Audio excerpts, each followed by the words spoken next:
The police knocked on my door at night and said, "Is this your son?" holding up a photo. The pounding started at 11:43 p.m. Not a normal knock, the kind that means someone's dead. I was halfway to the door when my phone buzzed with a text from my 15-year-old son, Owen. "Don't freak out. Too late." Through the peephole, I saw 2 cops, and my stomach dropped into my feet. I opened the door, and the female officer didn't waste time. "Daniel Brennan?" Her voice was cop flat, the tone they use right before your world ends. I nodded, throat too tight to speak. The male officer pulled out his phone and held up a photo. "Is this your son?" The picture showed Owen standing in front of a 7-Eleven, but something was wrong with his eyes. Glassy, distant. The timestamp said 10:52 p.m., and standing next to him was a man I'd never seen before. 40s, balding, wearing a suit. The man's hand was on Owen's shoulder. "Yes. Where is he? What happened?" The female officer, badge reading Trent, stepped closer. "When did you last see Owen?" "This morning, 7:30. He left for school." My voice sounded strange, high-pitched. "Then went to his friend Dante's house. Texted me at 6 saying he'd be home by 10, but—" "Mr. Brennan," Officer Trent cut me off. "Owen wasn't at Dante Morrison's house tonight." The hallway tilted. "What do you mean?" "He texted me from there. We need you to see something else." The male officer swiped to another photo. Owen getting into a black sedan. The suited man holding the door. Another swipe. Owen inside the car. Another swipe. The car pulling away. "Where's my son?" My voice came out as a roar. Officer Trent's face was stone. "We're trying to determine that. This security footage is from 10:52. The clerk called it in because it looked suspicious. By the time units arrived, they were gone." I couldn't process what she was saying. My 15-year-old son had gotten into a car with a stranger and disappeared. "You're telling me someone took him? Kidnapped him?" The male officer, Dennings according to his badge, pulled the phone back. The footage shows Owen walking willingly to the vehicle. The clerk said nothing looked forced. But given his age, we're treating this as high priority. Willingly. The word hit like a fist. Owen wouldn't get in a car with some random guy. That makes no sense. "Has Owen mentioned meeting anyone online? New friends? Has his behavior changed?" Trent had her notebook out. "No, nothing. He's a normal kid. School, lacrosse, video games." But even saying it, doubt crept in. How much did I really know about Owen's online life? His phone was password protected. His laptop, too. He could have entire relationships I knew nothing about. Dennings was on his radio, speaking in codes. Trent stepped closer. "Mr. Brennan, is Owen's mother in the picture?" The question jarred me. "What?" "No. Lisa left when Owen was 3. Lives in California. Sees him maybe twice a year. Why?" "Ruling out parental abduction. Lisa hasn't talked to Owen in 8 months. This isn't her." Trent made a note. "Any custody disputes? Family problems? Money issues?" "No. We're fine. Why are you asking me this instead of finding my son?" She met my eyes. "Because the more we know, the faster we locate him. Can I see the texts Owen sent you?" I fumbled with my phone, pulled up our thread. There. 6:14 p.m. At Dante's. Pizza and homework. Home by 10. Trent studied it. Showed Dennings. "We need phone records. Full access." She handed me a form. "Sign here. We'll get his call logs, texts, GPS data, everything." I signed without reading. They could have anything if it meant finding Owen. Dennings' radio crackled. "Morrison residence confirmed subject never arrived tonight." My stomach lurched. "That's impossible. He texted me from there. Or he wanted you to think he did." Trent's voice was gentle but firm. "Mr. Brennan, I need to see Owen's room. Sometimes kids leave clues." We went upstairs. Owen's room was the usual disaster. Clothes everywhere, unmade bed, energy drink cans. Normal teenage chaos that now felt sinister. Trent moved methodically through the space. "Does Owen have a computer?" "Laptop. Probably took it with him. But I checked his desk anyway. The laptop wasn't there. Neither was his backpack." Trent opened his closet, pulled out a shoebox from the top shelf. Inside was a receipt from Target. 3 days ago. For a prepaid Visa card. $500. My blood went cold. "Owen doesn't have $500. Where would he get that? You didn't give it to him?" "Absolutely not. His allowance is $40 a month." She bagged the receipt, then moved to his nightstand, opened the drawer. Inside was Owen's school iPad. She tapped the screen. It opened without a password. "He didn't take this. That's strange." She was already scrolling, her eyes scanning fast. After 30 seconds, she stopped, her expression changing. "Mr. Brennan, did you know Owen was using encrypted messaging apps? Like Snapchat?" "Sure. All kids?" "No. Telegram. Signal. Apps specifically designed so parents can't monitor conversations." The room tilted. "What's on there?" She turned the screen toward me. The Telegram app showed a chat with someone called Black Circle. The messages made my skin crawl. Black Circle. "You ready for tonight?" Owen. "Yeah. Nervous though." Black Circle. "Don't be. Everything's arranged. Stick to the plan." Owen. "What if my dad finds out?" Black Circle. "He won't. You'll be back before he knows you're gone." The timestamp was from this afternoon. 3:47 p.m. Trent was already on her radio. "We've got premeditation. Subject made contact earlier today. Kid knew he was meeting someone." She turned to me. "Did Owen seem different today? Excited?" Nervous? I forced my brain to work. This morning. Owen at breakfast. Had he been different? He was quiet, but teenagers are always quiet. Did he take anything unusual? Extra clothes? Passport? I don't know. I didn't check his bag. Trent moved to his dresser, started opening drawers. The top one was mostly empty. Are clothes missing? I looked. Owen's favorite jeans were gone. His good jacket. His new sneakers. He packed, like he was going somewhere. Trent was back on the iPad, scrolling. Her face went pale. Mr. Brennan, step into the hallway. What? No, show me. Please. Trust me. Her voice had changed, urgent and protective. Show me. Whatever it is, show me. She hesitated, then turned the iPad around. Messages from 2 weeks ago. Black circle. You understand the commitment? Owen. Yes. Black circle. Once we start, there's no backing out. You'll be legally bound. Owen. I know. I want this. Black circle. Your father can't know. If he interferes, everything stops. Owen. He won't find out. I'll handle him. I grabbed the iPad, scrolling frantically. Hundreds of messages. Going back months. Since August. 4 months of conversations I knew nothing about. References to documents, appointments, legal processes, payments. The $500 Visa card made terrible sense now. What is this? What's he doing? Trent took the iPad back. Based on these messages, Owen went with this person voluntarily. He's been planning this for months. Dennings appeared in the doorway. We've got a hit on the rental car, heading north toward downtown. Units pursuing. Downtown was 40 minutes away. Trent saw my face. We're going to find him. But Mr. Brennan, is there anything Owen's mentioned wanting? Anywhere he wanted to go? No, nothing. He's a normal kid. But was he? When was the last time Owen told me what he was really thinking? My phone buzzed. Owen. My hands shook so badly I almost dropped it. Mom, I'm okay. Don't worry. I'll explain soon. Please don't be mad. I showed Trent. She grabbed her radio. Subject contacted parent via text. Can we trace it? Static then. Burner phone. No GPS. Location services disabled. Of course. Owen was too smart. I typed back. Owen, where are you? Come home right now. 3 dots appeared. Disappeared. Appeared again. Finally. I can't yet. I have something I need to do. I'll be back tomorrow. Tomorrow? He was planning to be gone all night? Owen, please.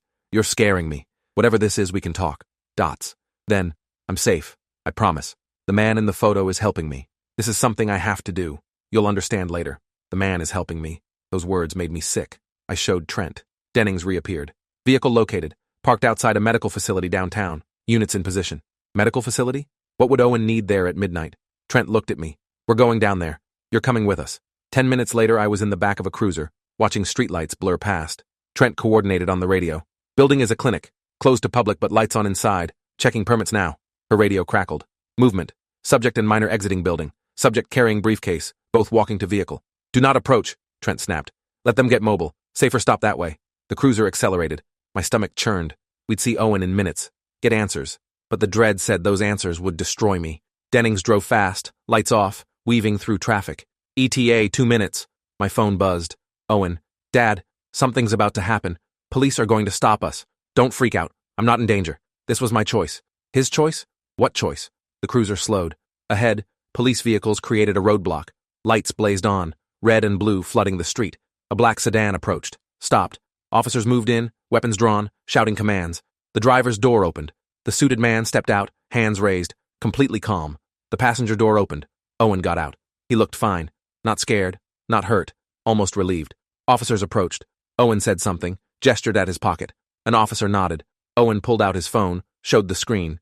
The officer's posture changed, lowered his weapon, said something into his radio. Other officers relaxed. Trent's radio. Situation not what we thought. Subject cooperating. Minor safe. Requesting supervisor. What does that mean? I demanded. I don't know. Trent got out, walked over, spoke to officers, looked at Owen's phone. Her expression changed from alert to shocked. She walked back. Mr. Brennan, Owen wants to talk to you. Are you ready? I stumbled out. Owen stood 20 feet away, surrounded by police, holding his phone. Not guilty, not scared, determined. I walked toward him and he held up a hand. Dad, before you say anything, I need to show you something. He turned his phone. On the screen was a legal document. Petition for emancipation of a minor. Owen Michael Brennan. The words swam. Owen, what is this? He took a breath. Dad, I've been working with a lawyer for 4 months. Mr. Hendricks. He gestured at the suited man. Tonight I filed the paperwork. I'm legally emancipating myself. The world stopped. You're what? Owen's words came fast, rehearsed. I'm 15. In this state, I can petition for emancipation if I prove financial independence. I've been saving. Got a job coding online. Make enough to support myself.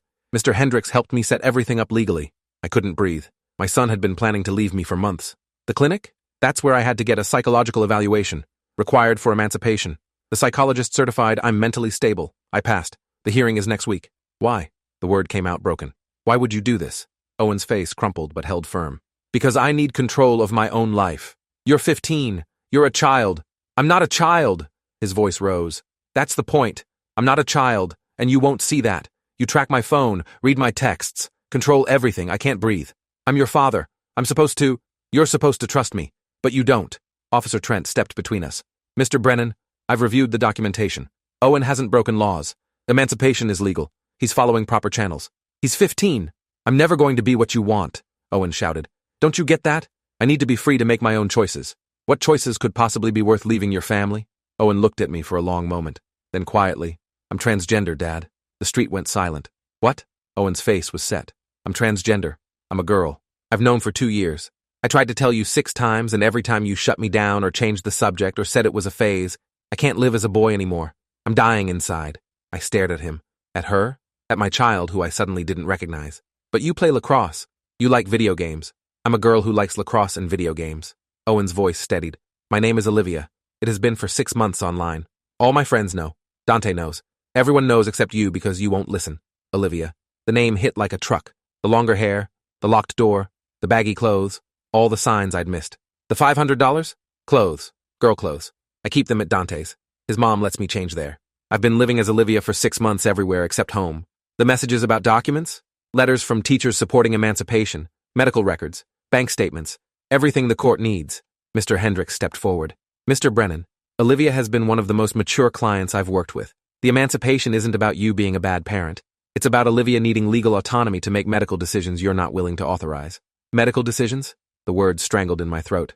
What medical decisions? Olivia looked at me with profound sadness. Hormone blockers, Dad.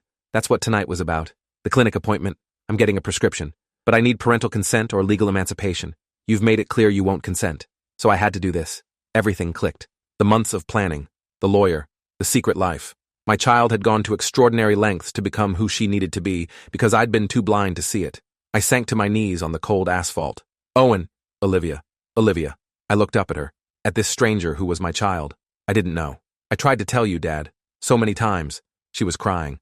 I tried. Officer Trent helped me up. Mr. Brennan, here's what happens now. Olivia is not under arrest. No crime was committed. But I'd recommend you both go home and discuss this. The emancipation hearing won't happen for a week. You have time. Time for what? My voice hollow. To fix what I broke? Olivia shook her head. Time to decide if you want to be part of my life as who I really am, or if you want to lose me entirely. The choice hung there. Accept my child's truth or lose her completely. I looked at Olivia in that oversized hoodie, eyes desperate and defiant. She looked like Owen, but was someone entirely different. Someone I'd never seen. Okay, I whispered. Her eyes widened. Okay what? Okay, Olivia. Your name is Olivia. I watched her face crumble with relief. I don't understand any of this. But you're my kid, and I can't lose you. I stepped forward. Can I hug you? She nodded, tears streaming. I wrapped my arms around my child and felt her collapse against me, sobbing. I'm sorry, I whispered. I'm so sorry. Mr. Hendricks cleared his throat. Mr. Brennan, if you're willing to work with us, we can table the emancipation. Olivia's goal was medical access. If you'll support her transition, we can avoid court. I looked at Olivia's face. Is that what you want? She nodded, wiping her eyes. I just wanted you to see me, Dad. Really see me. If you'll do that, I want to stay home. The police dispersed. Officer Trent approached. You folks going to be okay? I looked at Olivia. At my daughter. Yeah, we're going to be okay. The drive home was silent. Mr. Hendricks followed to make sure we arrived safely. I kept glancing at Olivia, seeing details I'd missed. The careful way she moved. The prison she'd been living in. When did you know? I finally asked. She stared out the window. Really know? 13. By 14 I was sure. By 15 I realized I couldn't survive another year pretending. Another year. She'd been planning escape because staying felt like dying. And I'd been completely oblivious. The police showing up must have scared you. She laughed without humor. Terrified me. I thought you'd figured it out and were trying to stop me. When I saw the roadblock, I almost told Mr. Hendricks to run. Would you have? Run from police? No, but I would have fought harder. We pulled into our driveway at 2:17 a.m. Mr. Hendricks walked us to the door, handed me his card, said he'd follow up in a few days. I thanked him, and he left, leaving Olivia and me in our kitchen under harsh fluorescent light. I need to learn things, I said. About being transgender, about transition, about what you need. She nodded. I have resources. Will you show me? Yes. Awkward silence. You want tea? Sure. I put the kettle on while Olivia sat at the kitchen table where she'd eaten breakfast this morning as Owen, planning all of this, carrying this massive secret. The kettle whistled. I poured 2 cups. added honey the way she'd always liked it. Sat across from her. I need you to teach me. I'm going to mess up. Say the wrong name, wrong pronouns. Not because I don't care, but because I'm old and slow. She wrapped her hands around the mug. I know, as long as you're trying. I'm trying, I promise. I took a sip. Tell me about the hormone blockers. She explained. The science, the effects, how blockers would pause puberty, stop masculine development, give her time, how they were reversible. And after? Estrogen. That's further down. But Dad, that's the goal. Full transition. Medical, social, legal, all of it. The weight hit me. My son wasn't changing his name. My child was changing everything. What about school? Her face brightened. I talked to the counselor 3 months ago. They're ready. New records, girls' bathroom, everything. But they needed parental consent. 3 months ago, while I was nagging about homework. How many people know? Close friends, Dante's family, some kids at school, online friends, the counselor, now you. She paused. And the entire police department. I almost smiled. That's not how I pictured tonight. Me either. She breathed. Dad, there's something else. Of course. What? I've been seeing a therapist, gender specialist. Mr. Hendricks found her. I've been lying about lacrosse practice to go. The lies kept stacking, each one a cut. Does it help? So much. She's the first adult who believed me. That hurt. I want to meet her. Olivia looked surprised. Really? If we're doing this, I want to understand. Will she talk to me? I can ask. But Dad, she's going to tell you transition is the right path. That's her professional opinion. I need you to hear that.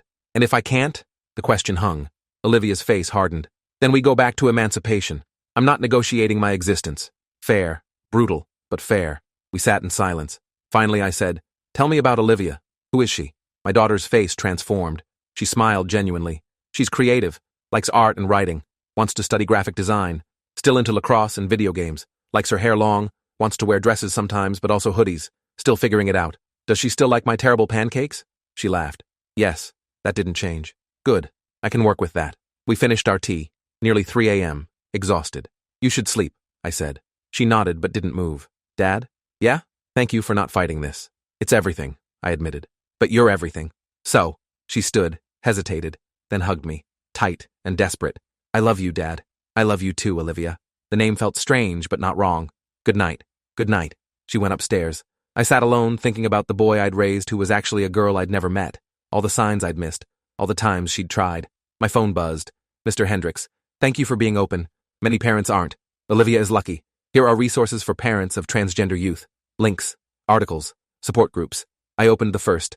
So your child is transgender. A father's guide. I read until dawn.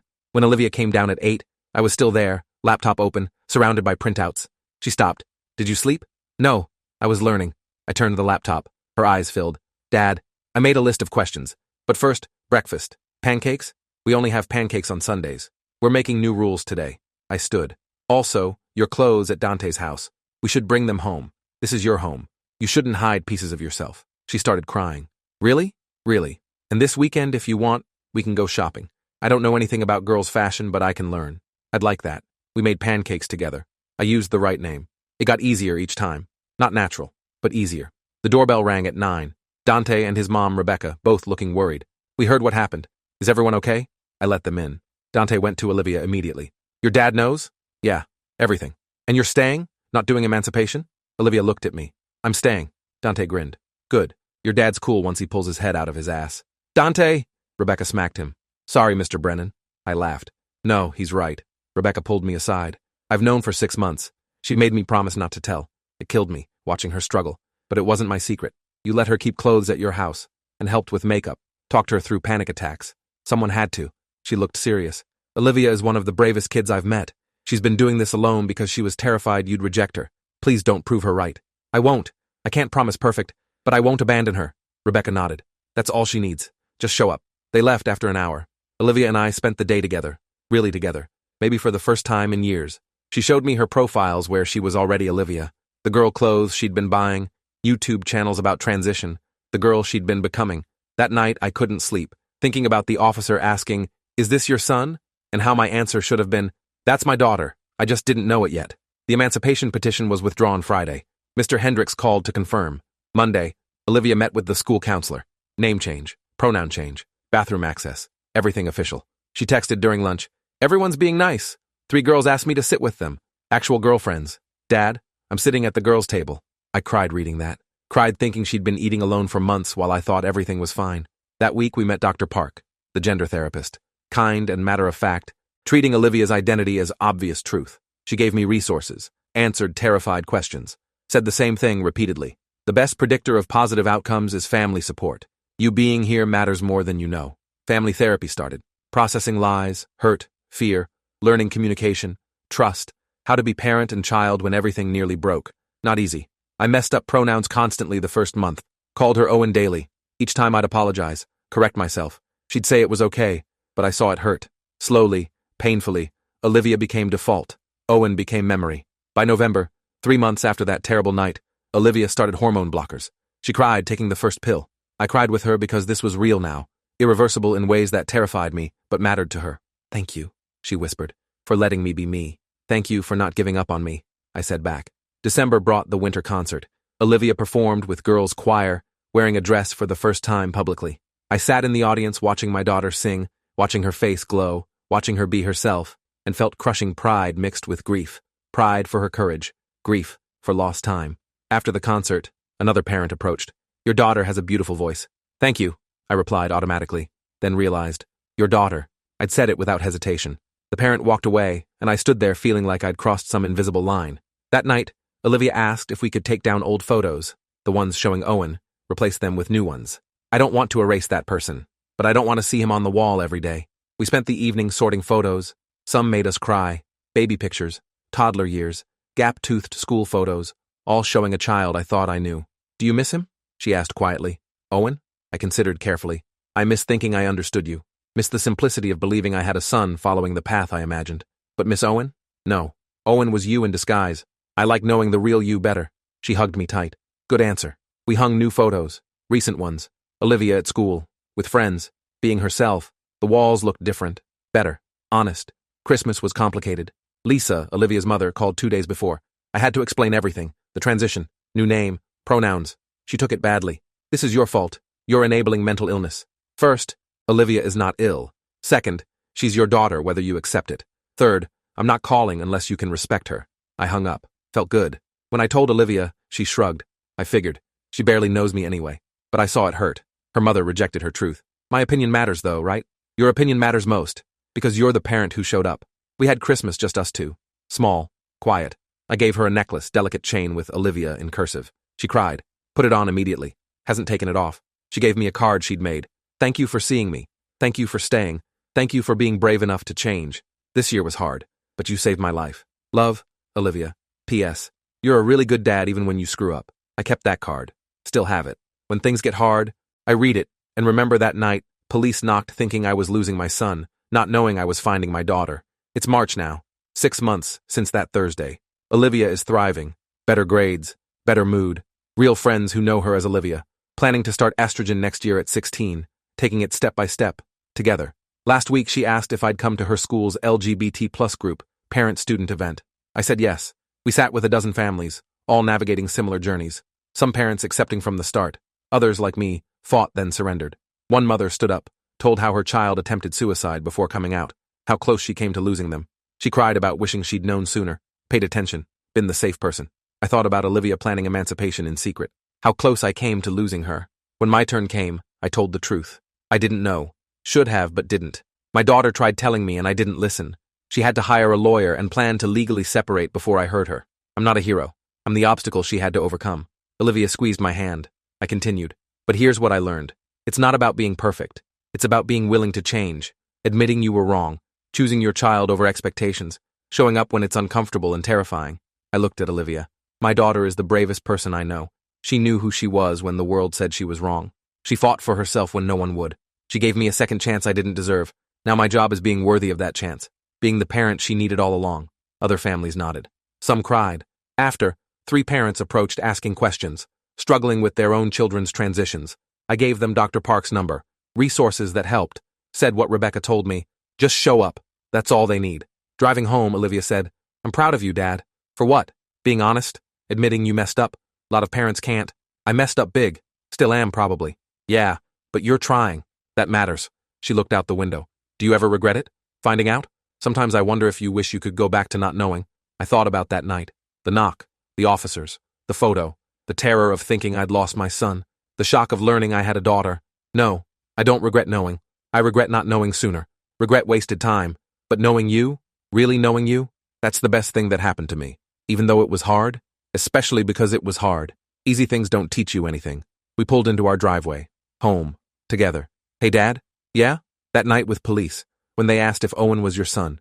Remember what you said? I said yes, because I thought you had a son named Owen. She smiled. But you were wrong. You had a daughter named Olivia. You just didn't know it yet. I know it now. Yeah, you know it now. We walked inside. She'd hung a poster in her room, some band with girls in leather jackets. Owen would never have done that. Olivia did without asking, claiming her space. Making tea, I called upstairs. Want some? Yes, please. And Dad? Yeah? I'm really glad you answered the door that night. Me too. Because police knocked asking if Owen was my son, and the answer was no. Owen was never my son. Olivia was always my daughter. I just needed to be terrified enough to finally see her. Follow for more content like this.